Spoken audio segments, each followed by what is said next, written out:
Hello friends, आप देख रहे हैं AK study focus. I hope you all being good.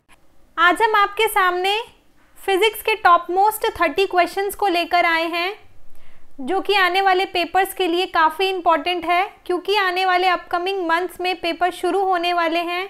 तो हम आपके लिए फिजिक्स की पूरी टेस्ट सीरीज़ लेकर आए हैं। हमने बायोलॉजी की टेस्ट सीरीज़ को कंटिन्यू रखा था, अब हम फिजिक्स की टेस्ट सीरीज़ को करते हैं।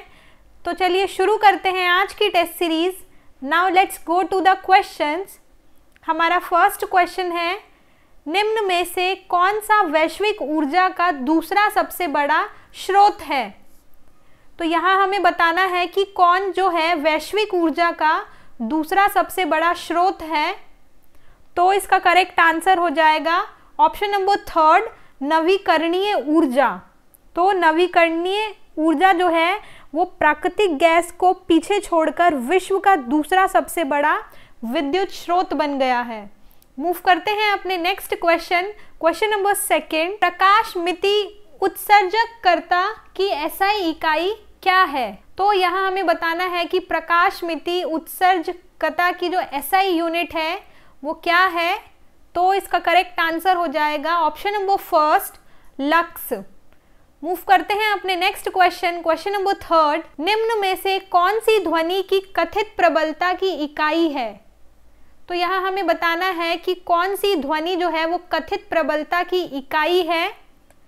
तो इसका करेक्ट आंसर हो जाएगा ऑप्शन नंबर 2, सोन। तो सोन जो है ध्वनि की कथित प्रबलता की इकाई है। मूव करते हैं अपने नेक्स्ट क्वेश्चन नंबर 4। तनाव को किसकी मात्रा के रूप में परिभाषित किया जा सकता है?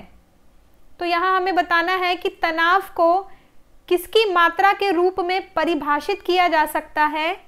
तो इसका करेक्ट आंसर हो जाएगा ऑप्शन नंबर 4, टेंसर। तो तनाव को टेंसर की मात्रा के रूप में परिभाषित किया जा सकता है। मूव करते हैं अपने नेक्स्ट क्वेश्चन नंबर 5। तारे का वर्ण निम्नलिखित में किसका सूचक है? तो यहाँ हमें तारे का वर्ण बताना है कि किसका सूचक है। तो इसका करेक्ट आंसर हो जाएगा ऑप्शन नंबर 3, तापमान। तो तारे की सतह के तापमान में अगर परिवर्तन आता है तो रंग जो है वो परिवर्तित हो जाता है। मूव करते हैं अपने नेक्स्ट क्वेश्चन नंबर 6। डायोड का प्रयोग निम्नलिखित में से किसके लिए प्राय किया जाता है? तो यहाँ हमें बताना है कि डायोड का जो यूज़ किया जाता है वो किस चीज़ के लिए यूज़ किया जाता है। तो इसका करेक्ट आंसर हो जाएगा ऑप्शन नंबर 1, परिशोधन। तो डायोड जो है वो एक इलेक्ट्रॉनिक डिवाइस है जो धारा को एक दिशा में प्रवाहित होने की अनुमति देता है। मूव करते हैं अपने नेक्स्ट क्वेश्चन नंबर 7। ध्वनि तरंगों से कौन सा शब्द जुड़ा हुआ नहीं है? तो यहाँ हमें बताना है कि ध्वनि तरंगों से जो है कौन सा शब्द जुड़ा हुआ नहीं है। तो इसका करेक्ट आंसर हो जाएगा ऑप्शन नंबर 3, कैंडेला। तो जो ध्वनि तरंगों से कैंडेला शब्द जो है वो जुड़ा हुआ नहीं है, लेकिन हर्ट्ज, डेसिबल और मैक जो है वो ध्वनि जो तरंगों के साथ जुड़ा हुआ है। मूव करते हैं अपने नेक्स्ट क्वेश्चन नंबर 8। यदि किसी इलेक्ट्रॉन और प्रोटॉन का समान तरंग दैर्ध्य हो तो उनका निम्नलिखित में से क्या समान होगा? तो यहाँ हमें बताना है कि यदि किसी इलेक्ट्रॉन और प्रोटॉन का तरंग दैर्ध्य समान हो तो उसका निम्नलिखित में से क्या समान होगा। तो इसका करेक्ट आंसर हो जाएगा ऑप्शन नंबर 2, रैखिक संवेग। मूव करते हैं अपने नेक्स्ट क्वेश्चन नंबर 9। जब तरल और उसके आसपास के बीच का तापमान अंतर दुगना हो जाता है तो ऊष्मा की हानि की दर कितनी हो जाएगी? तो यहाँ हमें बताना है कि जब तरल और उसके आसपास के बीच का जो तापमान अंतर है वो दुगना हो जाए तो उसकी जो ऊष्मा की हानि की दर है वो कितनी होगी। तो इसका करेक्ट आंसर हो जाएगा ऑप्शन नंबर 2, दुगनी। तो ऊष्मा की जो हानि की दर है वो दुगनी हो जाएगी। मूव करते हैं अपने नेक्स्ट क्वेश्चन नंबर 10। किसी ग्रह की त्रिज्या r की कक्षा में परिक्रमा अवधि t है तो त्रिज्या 4r की कक्षा में परिक्रमा अवधि क्या होगी? तो इसका करेक्ट आंसर हो जाएगा ऑप्शन नंबर 3 2√2t। मूव करते हैं अपने नेक्स्ट क्वेश्चन, क्वेश्चन नंबर 11। किसी पिंड का वजन पृथ्वी के केंद्र में कितना होता है? तो यहाँ हमें बताना है कि किसी पिंड का जो वजन होता है वो पृथ्वी के सेंटर में कितना होता है। तो इसका करेक्ट आंसर हो जाएगा ऑप्शन नंबर 2 0।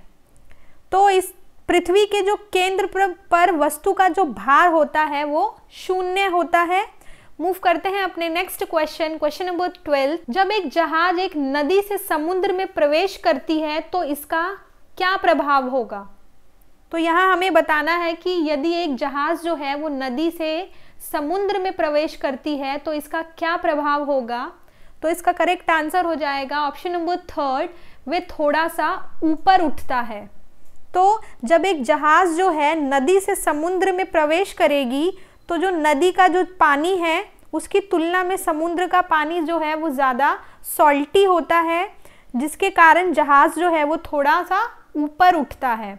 मूव करते हैं अपने next question, question number 13। Hydrophone उपकरण किसके लिए परिवर्तन को दर्शाता है? तो यहाँ हमें बताना है कि हाइड्रोफोन उपकरण जो है वो किसके हुए परिवर्तन को दर्शाता है। तो इसका करेक्ट आंसर हो जाएगा ऑप्शन नंबर 1 पानी के अंदर ध्वनि। तो हाइड्रोफोन जो उपकरण होता है वो पानी के अंदर ध्वनि को दर्शाता है, क्योंकि पानी के अंदर जो ध्वनि को रिकॉर्ड करने के लिए जो है इसका हाइड्रोफोन का यूज़ किया जाता है। मूव करते हैं अपने नेक्स्ट क्वेश्चन, क्वेश्चन नंबर 14। निम्न में से कौन सा अन्य 3 की तुलना में सूर्य के प्रकाश को अत्यधिक पुनः परावर्तित करता है? तो यहाँ हमें बताना है कि कौन सा अन्य 3 की तुलना में सूर्य के प्रकाश को अत्यधिक पुनः परावर्तित करता है। तो इसका करेक्ट आंसर हो जाएगा ऑप्शन नंबर 2 ताज़े हिमपात में से ढकी हुई भूमि। मूव करते हैं अपने नेक्स्ट क्वेश्चन, क्वेश्चन नंबर 15। किसी चालक के दोनों अंतिम बिंदुओं के बीच बहने वाली विद्युत धारा का मान उनके बीच के विभवांतर के समानुपातित होता है और इसे क्या कहा जाता है? तो यहाँ हमें बताना है कि किसी चालक के दोनों अंतिम बिंदुओं के बीच बहने वाली जो विद्युत धारा का मान होता है उनके बीच के विभवांतर के समानुपातित होता है, तो उसे क्या कहते हैं? तो इसका करेक्ट आंसर हो जाएगा ऑप्शन नंबर 3 ओम लॉ। मूव करते हैं अपने नेक्स्ट क्वेश्चन, क्वेश्चन नंबर 16। धातु कमरे में तापमान में क्या हो सकती है? तो यहाँ पे हमें बताना है कि धातु जो है वो कमरे के तापमान में क्या हो सकती है। तो इसका करेक्ट आंसर हो जाएगा ऑप्शन नंबर 3 ठोस या तरल। तो धातु जो है कमरे के तापमान में ठोस या तरल हो सकती है। मूव करते हैं अपने next question, question number 17। Desert cooler का शीतलन आधारित है। तो यहाँ हमें बताना है कि जो डेजर्ट कूलर का जो शीतलन होता है वो किस चीज पर आधारित है। तो इसका आंसर हो जाएगा इवेपोरेटिव कूलिंग। मूव करते हैं अपने नेक्स्ट क्वेश्चन, क्वेश्चन नंबर 18। निम्न में से कौन सी सरल आवर्त गति का उदाहरण है? तो यहाँ हमें सरल आवर्त गति का एग्जाम्पल बताना है। तो इसका करेक्ट आंसर हो जाएगा ऑप्शन नंबर 2 सरल दोलन गति। मूव करते हैं अपने नेक्स्ट क्वेश्चन, क्वेश्चन नंबर 19। निम्न में से कौन सा ऊष्मा स्थानांतरण करने का तरीका है? तो यहाँ हमें बताना है कि चारों ऑप्शन में से कौन सा जो है ऊष्मा स्थानांतरण करने का एक तरीका है। तो इसका करेक्ट आंसर हो जाएगा ऑप्शन नंबर 1 कन्वेक्शन। मूव करते हैं अपने नेक्स्ट क्वेश्चन, क्वेश्चन नंबर 20। अतिचालकता का पहला सिद्धांत निम्न में से कौन सा था? तो यहाँ हमें बताना है कि अतिचालकता का जो पहला सिद्धांत था वो कौन सा था। तो इसका करेक्ट आंसर हो जाएगा ऑप्शन नंबर 2 लंदन सिद्धांत। मूव करते हैं अपने next question, question number 21। Astronomical दूरी की इकाई क्या है? तो यहाँ हमें बतानी है एस्ट्रोनॉमिकल दूरी की इकाई। तो इसका करेक्ट आंसर हो जाएगा ऑप्शन नंबर 4 पारसेक। तो एस्ट्रोनॉमिकल दूरी की जो इकाई है वो पारसेक है। मूव करते हैं अपने नेक्स्ट क्वेश्चन, क्वेश्चन नंबर 22। तरल पदार्थ के क्वथनांक पर क्या बढ़ जाता है? तो यहाँ हमें बताना है कि एक तरल पदार्थ के क्वथनांक पर क्या बढ़ता है या क्या घटता है या नियत रहता है। तो इसका करेक्ट आंसर हो जाएगा ऑप्शन नंबर 3 तापमान जो है नियत रहता है। मूव करते हैं अपने नेक्स्ट क्वेश्चन, क्वेश्चन नंबर 23। कांच की एक प्लेट पर पानी की बूंद फैलकर एक पतली परत बन जाती है, जबकि पारे की बूंद जो है वो गोलाकार बनी रहती है, क्यों? तो यहाँ पे हमें रीजन बताना है कि कांच की एक प्लेट पर अगर पानी की बूंद जो है वो फैलकर एक परत बन जाती है, लेकिन जबकि एक पारे में बूंद जो है वो गोलाकार बनी रहती है, तो इसका क्या कारण है? तो इसका करेक्ट आंसर हो जाएगा ऑप्शन नंबर 3, कांच के साथ पारे की संबद्धता इसकी अणुशक्ति से अधिक होती है। मूव करते हैं अपने नेक्स्ट क्वेश्चन, क्वेश्चन नंबर 24। इनमें से कौन विद्युत रोधी है? तो यहाँ हमें बताना है कि इनमें से कौन जो है विद्युत रोधी है। तो इसका करेक्ट आंसर हो जाएगा ऑप्शन नंबर 4, कांच। विद्युत रोधी जो होता है वो पदार्थ होता है जो ऊष्मा या विद्युत के स्थानांतरण या धीमा स्थानांतरण की अनुमति नहीं देता है। तो जो कांच है वो विद्युत रोधी है। मूव करते हैं अपने नेक्स्ट क्वेश्चन, क्वेश्चन नंबर 25। उस प्रक्रिया का नाम बताइए जिसके द्वारा तरल से बुलबुलों का निर्माण होता है। तो हमें यहाँ पे उस प्रोसेस का नाम बताना है जिसके द्वारा तरल से बुलबुलों का निर्माण होता है।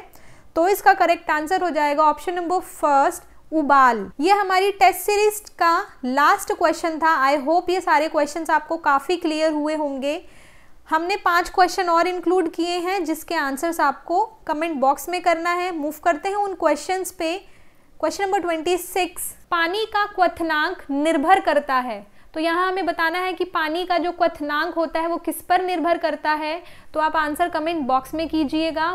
मूव करते हैं नेक्स्ट क्वेश्चन, क्वेश्चन नंबर 27। जिस परिघटना ने प्रकाश के अनुप्रस्थ स्वरूप को स्थापित किया वो प्रघटना क्या थी? तो आप आंसर कमेंट बॉक्स में कीजिएगा।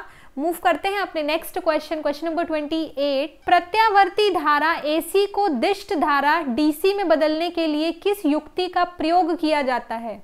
तो आप आंसर कमेंट बॉक्स में कीजिएगा। मूव करते हैं नेक्स्ट क्वेश्चन, क्वेश्चन नंबर 29। बुरादे से ढकी हुई बर्फ जल्दी से क्यों नहीं पिघलती? तो आप यहाँ आंसर कमेंट बॉक्स में कीजिएगा। मूव करते हैं next question, question number 30। Tube light के साथ प्रयुक्त चौक मूलतः क्या है? तो आप इन 5 क्वेश्चंस के आंसर कमेंट बॉक्स में करके बताइएगा। आई होप ये सारे क्वेश्चंस आपको काफ़ी हेल्पफुल होंगे।